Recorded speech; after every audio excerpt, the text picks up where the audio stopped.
इस नए वीडियो में आप सभी का स्वागत है। आज हम पढ़ेंगे रदरफोर्ड मॉडल के दोष क्या हैं, ठीक ना, उसी के बारे में पढ़ेंगे। तो रदरफोर्ड मॉडल के बहुत सारे दोष हैं, यानी निम्नलिखित दोष हैं, ठीक ना। पहला है रदरफोर्ड के अनुसार। किसके अनुसार? तो रदरफोर्ड, ये जो वैज्ञानिक रदरफोर्ड, इनके अनुसार इलेक्ट्रॉन नाभिक के चारों ओर चक्कर क्या करते हैं? लगाया करते हैं। रदरफोर्ड के अनुसार जो है इलेक्ट्रॉन नाभिक के चारों ओर चक्कर लगाया करते हैं, ठीक ना। अब है विद्युत चुंबकीय सिद्धांत के अनुसार चक्कर लगाने वाले ऋण आवेशित इलेक्ट्रॉन से लगातार ऊर्जा का ह्रास होता रहेगा और नाभिक के आकर्षण बल के कारण यह नाभिक में गिर जाएगा और परमाणु का विनाश हो जाएगा। और हम पढ़े हैं कि परमाणु का न तो नाश होता है और न ही विनाश होता है। यह एक क्या हो गया? उनका दोष हो गया। लेकिन व्यवहार में ऐसा नहीं होता है, क्योंकि परमाणु अस्थायी होता है। परमाणु क्या होता है? तो अस्थायी होता है, ठीक ना, परमानेंट होता है।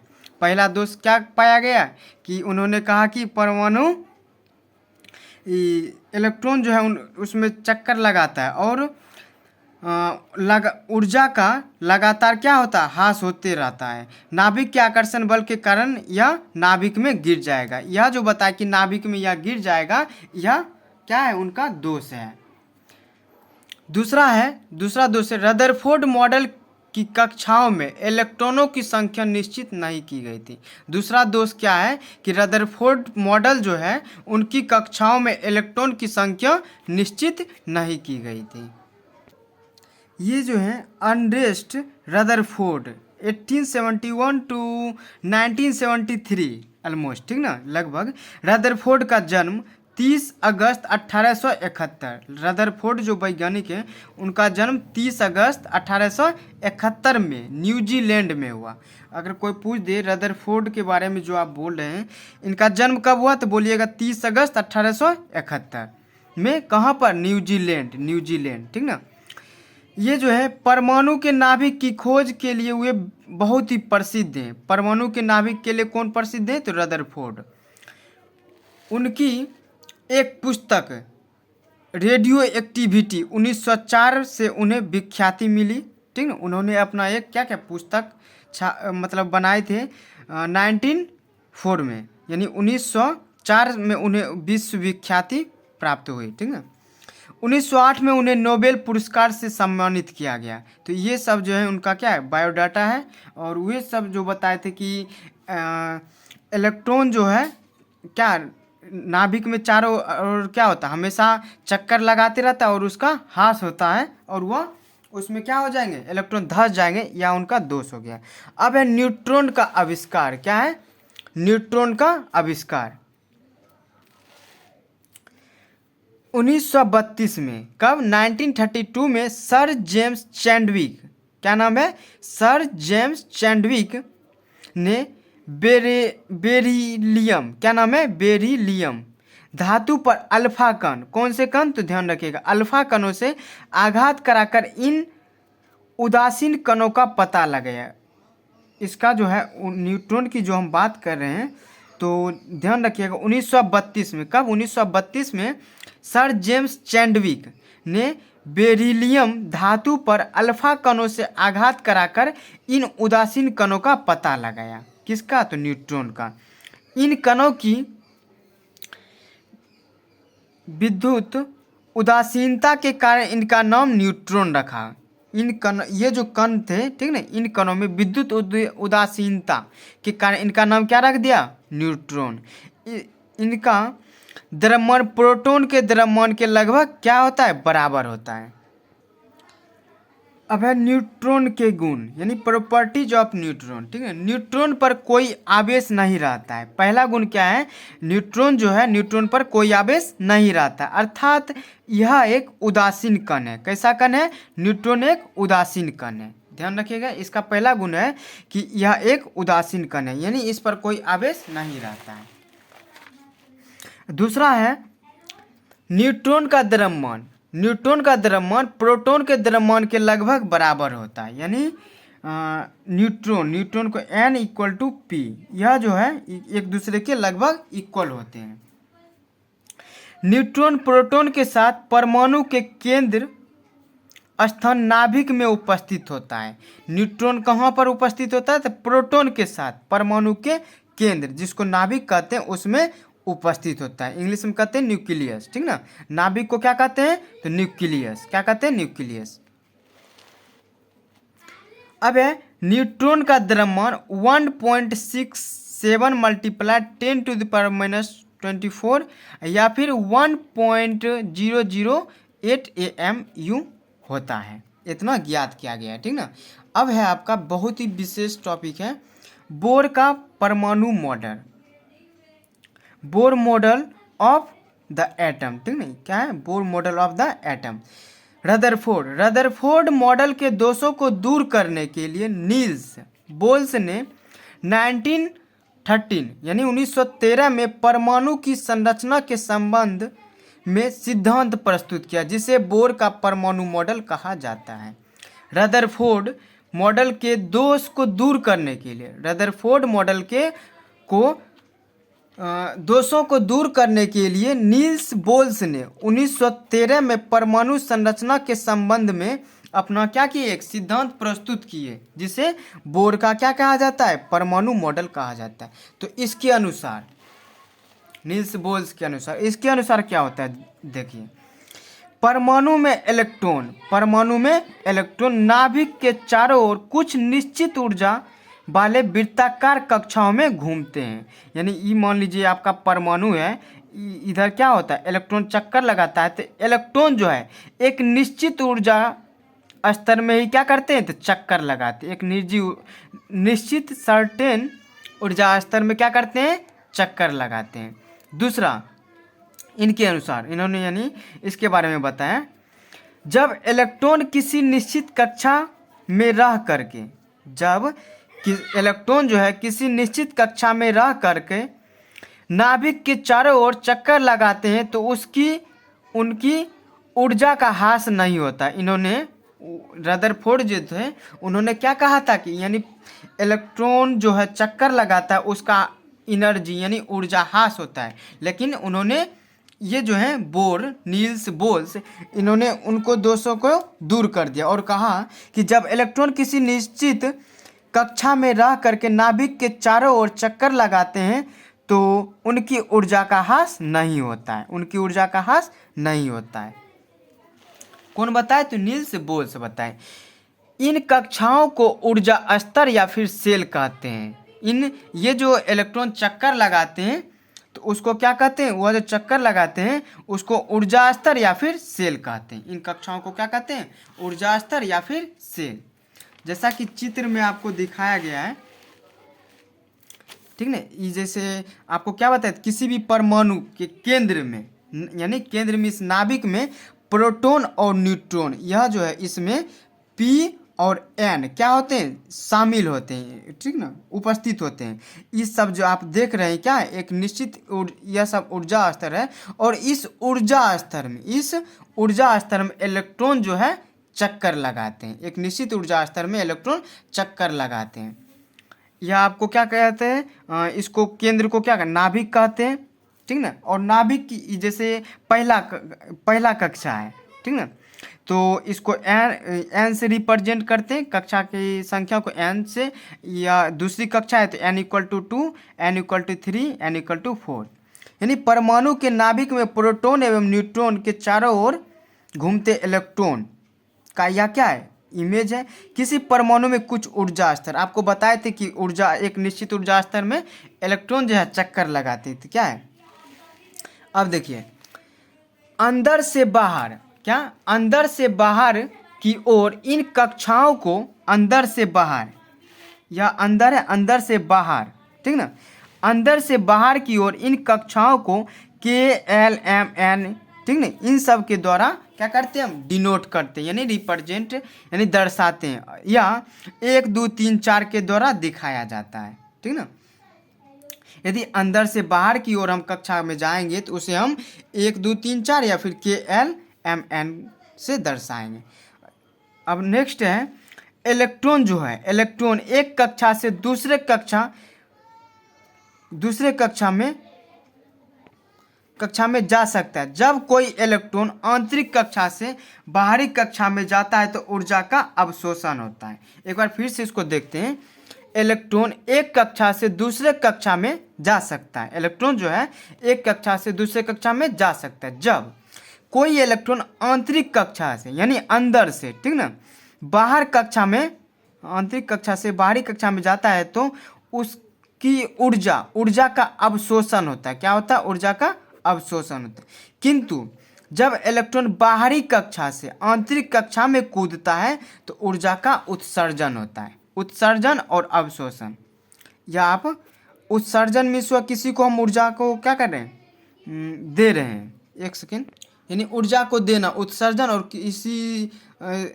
इसी मतलब ऊर्जा को ले रहे हैं तो क्या हो गया? अवशोषण। अब है नेक्स्ट टॉपिक आपका विभिन्न कक्षाओं में इलेक्ट्रॉन का वितरण। क्या है? विभिन्न कक्षाओं में इलेक्ट्रॉन का वितरण। हम जानते हैं कि इलेक्ट्रॉन जो है, इलेक्ट्रॉन नाभिक के चारों ओर एक निश्चित कक्षा में परिक्रमा में होता है चक्कर लगाना, चक्कर लगाते हैं यानी परिक्रमा करते हैं। इलेक्ट्रॉन जो है नाभिक के चारों ओर एक निश्चित कक्षा में क्या करते हैं? चक्कर लगाते हैं। प्रत्येक कक्षा की ऊर्जा निश्चित होती है तथा विभिन्न कक्षाओं की ऊर्जाएं जो होती है भिन्न भिन्न होती है। जितना भी कक्षा है, ठीक ना, प्रत्येक कक्षा की ऊर्जा जो होती है, यह जो है परमाणु के चारों ओर जितनी भी कक्षाएं यह निश्चित है, ठीक ना। और विभिन्न कक्षा की ऊर्जाएं जो हैं, ऊर्जाएं भी क्या होती है? एक दूसरे से भिन्न होती है।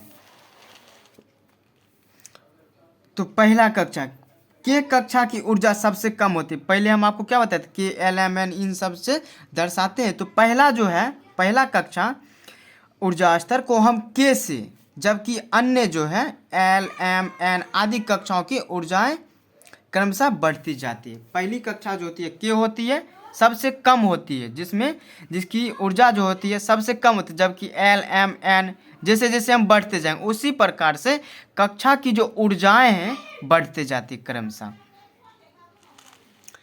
सर्वप्रथम इलेक्ट्रॉन के कक्षा में प्रवेश करते हैं। सर्वप्रथम इलेक्ट्रॉन कहाँ प्रवेश करते हैं? तो के कक्षा में, ठीक ना। इसके बाद इलेक्ट्रॉन क्रमशः एल, एम, एन जैसे जैसे बढ़ते हैं उसी प्रकार से वह दूसरे कक्षा में प्रवेश करते हैं। अब विभिन्न कक्षाओं में चक्कर लगाने वाले इलेक्ट्रॉनों का वितरण बोर-ब्यूरी योजना के अनुसार होता है। विभिन्न कक्षाओं में जो इलेक्ट्रॉन जो चक्कर लगाते हैं उनके इलेक्ट्रॉनों का जो वितरण है बोर-ब्यूरी योजना, किसके? तो बोर-ब्यूरी योजना के अनुसार होता है। इसके अनुसार अब देखिए एक नया वैज्ञानिक है बोर-ब्यूरी, ठीक ना, नील्स बोर से पढ़े हैं इसके बारे में सम टाइम बिफोर, ठीक ना। तो इनके अनुसार क्या होता है? किसी कक्षा में इलेक्ट्रॉन की अधिकतम संख्या को 2n² से प्राप्त किया जा सकता है। किसी भी कक्षा में इलेक्ट्रॉन की अधिकतम संख्या को हम 2n², किससे? तो 2n² से प्राप्त कर सकते हैं। जहाँ n कक्षा की संख्या, हमने आपको पहले ही बताया था कि n जो है, n क्या है? कक्षा की संख्या, नंबर ऑफ सेल, ठीक ना। अतः प्रथम कक्षा क्या होता है? क्या होता है? कक्षा में इलेक्ट्रॉन की अधिकतम संख्या को अभी हम क्या बताए? 2n² से हम प्राप्त करते हैं, ठीक ना। तो 2n = n क्या है? कक्षा की संख्या है। तो पहला संख्या 1 स्क्वायर कर दिए तो 1 का स्क्वायर क्या होता है? 1 होता है, यानी 2 × 1 करेंगे तो क्या होगा? 2 हो जाएगा। यानी पहला कक्षा में 2 इलेक्ट्रॉन क्या होते हैं? 2 ही इलेक्ट्रॉन होते हैं। द्वितीय कक्षा एल की अगर हम बात करें तो द्वितीय कक्षा में इलेक्ट्रॉनों की अधिकतम संख्या तो 2n² से हम पता करते हैं। तो 2 × n, n का मान क्या हो गया? 2, क्या कि दूसरा कक्षा है स्क्वायर करें 2 का स्क्वायर 4, 4 × 2 करें तो क्या होगा? 8। यानी द्वितीय कक्षा में इलेक्ट्रॉन की अधिकतम संख्या कितनी होती है? तो 8 होती है। कितनी होती है? 8 होती है। m हो गया आपका तीसरी कक्षा, m में यानी 2n², तो 3 का स्क्वायर कितना होता है? 9 × 2 = 18, और n का कीजिएगा तो आपका 32 हो जाएगा। इस प्रकार से हम यानी 2n² के द्वारा हम किसी भी कक्षा की अधिकतम संख्या को दर्शा सकते हैं, यानी इलेक्ट्रॉनों की अधिकतम संख्या को 2n² द्वारा हम क्या कर सकते हैं, जान सकते हैं। नेक्स्ट है आपका, सबसे बाहरी कक्षा में इलेक्ट्रॉन की अधिकतम संख्या 8 हो सकती है। सबसे बाहरी कक्षा जो होगा उसमें इलेक्ट्रॉन की संख्या कितनी हो सकती है, तो 8 हो सकती है। नेक्स्ट है फिर आपका, जब बाहरी कक्षा में इलेक्ट्रॉन की अधिकतम संख्या पूर्ण हो जाए, जब बाहरी कक्षा में इलेक्ट्रॉन की संख्या पूर्ण हो जाए तब इलेक्ट्रॉन नए कक्षा में प्रवेश करने लगते हैं। तब इलेक्ट्रॉन जो है नए कक्षा में क्या करने लगते हैं, तो प्रवेश करने लगते हैं। अब है, प्रारंभ के 18 तत्वों की परमाणुविक संरचना को इस बोर-ब्यूरी योजना द्वारा समझा जा सकता है, और बाद वाले तत्वों को यह योजना पूर्ण रूप से लागू नहीं होती। बाद में यानी प्रथम 18 तत्वों की परमाणुविक संरचना को, ठीक ना, हम इस बोर-ब्यूरी योजना के द्वारा हम समझ सकते, कितना, तो 18 तत्व, कितना, 18 तत्व को ही समझ सकते हैं। नेक्स्ट है, बाद वाले तत्वों को यह योजना पूर्ण रूप से लागू नहीं होती है, पूर्ण रूप से यह लागू नहीं होती है। अब है आपका बहुत ही बेहतरीन टॉपिक है परमाणु संख्या।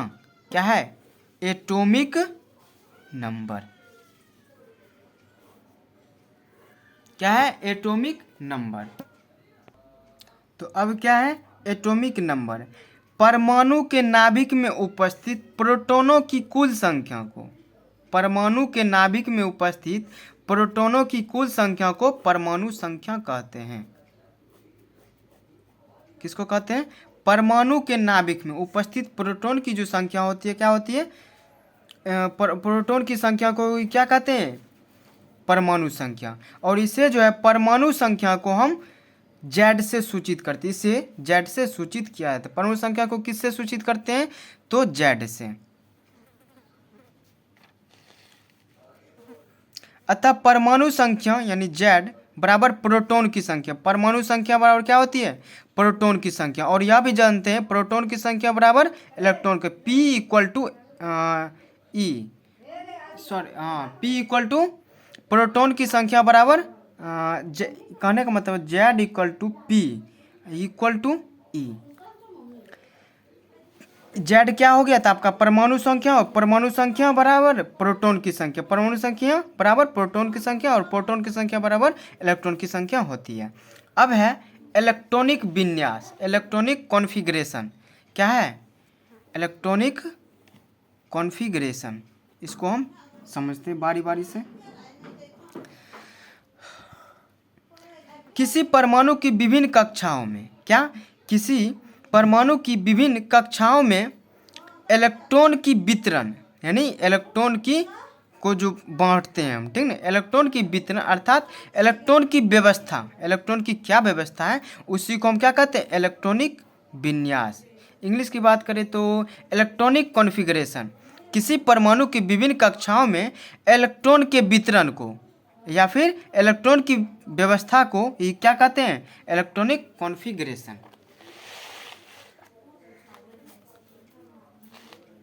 अब है आपका तत्वों के गुण, तत्व के जो गुण होते हैं उनके इलेक्ट्रॉनिक विन्यास पर ही निर्भर करते हैं। तत्वों के जो गुण होते हैं उनके इलेक्ट्रॉनिक विन्यास पर निर्भर करते हैं। कुछ तत्वों के इलेक्ट्रॉनिक विन्यास इस प्रकार से, जैसे कार्बन, क्या है, कार्बन, तो 2 4 इसका क्या होगा, इलेक्ट्रॉनिक विन्यास हो। ऑक्सीजन 2 6, N2 5, F 2 और fluorine 2 7, sodium 2 8 1, aluminium 2 8 3, magnesium 2 8 2 2 8 4 2 8 5, P में क्या होता है, फास्फोरस, फास्फोरस ही होता है। Cl यानी क्लोरीन 2 8 7, एस में क्या होता है, सल्फर, क्या होता है, 2 8 6, ये क्या है, आर्गन 2 8 8। इसके बारे में आप, यह जो है क्या है, इलेक्ट्रॉनिक विन्यास है। अब है आपका टॉपिक द्रव्यमान संख्या। क्या है, द्रव्यमान संख्या। परमाणु के नाभिक में उपस्थित प्रोटॉन की संख्या और न्यूट्रॉन की संख्या के योगफल को क्या कहते हैं? तो द्रव्यमान संख्या कहते हैं। परमाणु संख्या के नाभिक में उपस्थित प्रोटॉन की संख्या और न्यूट्रॉन की संख्या के योगफल मीन्स प्लस को ही क्या कहते हैं? द्रव्यमान संख्या कहते हैं। और द्रव्यमान संख्या को हम लोग ए से डिनोट करते हैं, यानी ए से सूचित करते हैं। द्रव्यमान संख्या को किससे सूचित करते हैं? तो ए से ध्यान रखिएगा। द्रव्यमान संख्या को अभी हमने बताया ए से, यानी A equal to Z plus N, यानी परमाणु संख्या के नाभिक में प्रोटॉन की संख्या और न्यूट्रॉन की संख्या के योगफल को ही क्या कहते हैं? तो द्रव्यमान संख्या, यानी प्रोटॉन की संख्या पर न्यूट्रॉन की संख्या, यानी परमाणु संख्या पर न्यूट्रॉन की संख्या, यानी A equal to Z plus N. यह आपका क्या होता है? फार्मूला होता है। यानी द्रव्यमान संख्या अगर निकालने के कोई अगर पूछ दे तो क्या होता है? द्रव्यमान संख्या प्लस न्यूट्रॉन की संख्या, द्रव्यमान संख्या बराबर जेड को किससे सूचित करते हैं? तो परमाणु संख्या या फिर प्रोटॉन की संख्या। Z A equal to Z plus N. Z plus N क्या डिनोट करता है, क्या बताता है? तो प्रोटॉन की संख्या और न्यूट्रॉन की संख्या। यदि आपको कोई न्यूट्रॉन की संख्या पूछ दे, न्यूट्रॉन की संख्या पूछ दे तो द्रव्यमान संख्या को ए से डिनोट करते हैं और परमाणु संख्या को जेड से सूचित करते हैं। तो N equal to A minus Z. अच्छा, इसको हम ऐसे करें, अगर कोई एन पूछ दे तो हम ऐसे नहीं लिख सकते हैं। अगर एन पूछ दे एन इक्वल टू तो ए माइनस जेड नहीं होगा, ये बताइए तो ए माइनस जेड होगा। यानी एन पूछ दे तो यहाँ इधर आकर क्या होगा? माइनस होगा। यानी न्यूट्रॉन की संख्या अगर कोई पूछ दे तो द्रव्यमान संख्या माइनस परमाणु संख्या, क्या हो गया? आपका फार्मूला हो गया N equal to A minus Z. A means क्या? द्रव्यमान संख्या और जेड मीन्स परमाणु संख्या। Concept clear? अब है आपका परमाणु की द्रव्यमान संख्या और परमाणु संख्या को निम्नलिखित तरीके से व्यक्त कर सकते हैं। थोड़ा सा रुक जाते हैं। परमाणु की द्रव्यमान संख्या, क्या? द्रव्यमान संख्या और परमाणु की संख्या, द्रव्यमान संख्या और परमाणु संख्या को हम निम्नलिखित तरीके से व्यक्त कर सकते हैं। अगर द्रव्यमान संख्या अगर ऐसे आपको दे दिया जाए एन ए और 23 दे दिया जाए तो ए नीचे वाला होगा आपका परमाणु संख्या। नीचे वाला क्या होगा? आपका परमाणु। अगर किसी तत्व के ऊपर ऐसा संकेत दे दिया जाए तो नीचे वाला क्या होगा? परमाणु संख्या और ऊपर वाला क्या होगा? द्रव्यमान संख्या। और द्रव्यमान संख्या को किससे डिनोट करते हैं? तो ए से। ऊपर का आपका ए हो जाएगा और नीचे वाला आपका क्या हो जाएगा? परमाणु संख्या। परमाणु संख्या को हम किससे? जेड से निरूपित करते हैं, जेड से। द्रव्यमान संख्या ए, परमाणु संख्या जेड या प्रोटॉन की संख्या जेड से निरूपित करते हैं। अब है आपका परमाणु द्रव्यमान। बहुत ही विशेष अच्छे टॉपिक है, इसको देख लेते हैं। परमाणु में प्रोटॉन, न्यूट्रॉन और इलेक्ट्रॉन रहते हैं। आप लोग जानते हैं परमाणु में क्या होते हैं? प्रोटॉन, इलेक्ट्रॉन और न्यूट्रॉन। प्रोटॉन, न्यूट्रॉन और इलेक्ट्रॉन। तो यह कह सकते हैं परमाणु में इलेक्ट्रॉन, प्रोटॉन और न्यूट्रॉन उपस्थित होते हैं। अतः परमाणु द्रव्यमान इक्वल टू प्रोटॉन का द्रव्यमान, न्यूट्रॉन का द्रव्यमान प्लस इलेक्ट्रॉन का द्रव्यमान। परमाणु द्रव्यमान इक्वल टू क्या होता है? प्रोटॉन, इलेक्ट्रॉन और न्यूट्रॉन का द्रव्यमान। इन तीनों के योगफल कर देंगे तो क्या हो जाएगा? परमाणु द्रव्यमान। क्या हो जाएगा? परमाणु द्रव्यमान। प्रोटॉन की संख्या मल्टीप्लाई 1, प्रोटॉन का द्रव्यमान प्लस न्यूट्रॉन का द्रव्यमान मल्टीप्लाई 1 न्यूट्रॉन का द्रव्यमान। यानी एक प्रोटॉन का द्रव्यमान होना चाहिए, एक न्यूट्रॉन का द्रव्यमान होना चाहिए और क्या निकाल रहे हैं हम? इलेक्ट्रॉन प्रोटॉन और न्यूट्रॉन परमाणु द्रव्यमान पूछ दे तो प्रोटॉन का द्रव्यमान, न्यूट्रॉन का द्रव्यमान और इलेक्ट्रॉन का द्रव्यमान होना चाहिए, ठीक ना। परमाणु द्रव्यमान बराबर क्या होता है, परमाणु में प्रोटॉन न्यूट्रॉन और इलेक्ट्रॉन रहते हैं, आप लोग जानते हैं। इन तीनों को अगर योगफल कर देंगे तो आपका क्या निकलेगा, परमाणु द्रव्यमान। चूंकि प्रोटॉन का द्रव्यमान बराबर न्यूट्रॉन का द्रव्यमान बराबर एक ही होता है, ठीक ना। और इलेक्ट्रॉन का द्रव्यमान लगभग 0 होता है। इलेक्ट्रॉन का द्रव्यमान क्या होता है, लगभग 0। अतः परमाणु द्रव्यमान बराबर क्या होता है, प्रोटॉन की संख्या मल्टीप्लाई 1। क्या होते हैं, प्रोटॉन की संख्या मल्टीप्लाई 1, न्यूट्रॉन की संख्या प्लस इलेक्ट्रॉन की संख्या मल्टीप्लाई 0 कर देंगे। परमाणु द्रव्यमान बराबर क्या होता है, इलेक्ट्रॉन प्रोटॉन और न्यूट्रॉन कर देंगे। प्रोटॉनों की संख्या न्यूट्रॉनों की संख्या बराबर द्रव्यमान संख्या। अतः परमाणु द्रव्यमान का मान जो है द्रव्यमान संख्या के लगभग क्या होते हैं, बराबर होते हैं। अतः परमाणु द्रव्यमान का मान द्रव्यमान संख्या और परमाणु द्रव्यमान का मान द्रव्यमान संख्या के लगभग क्या होते हैं, बराबर होते हैं।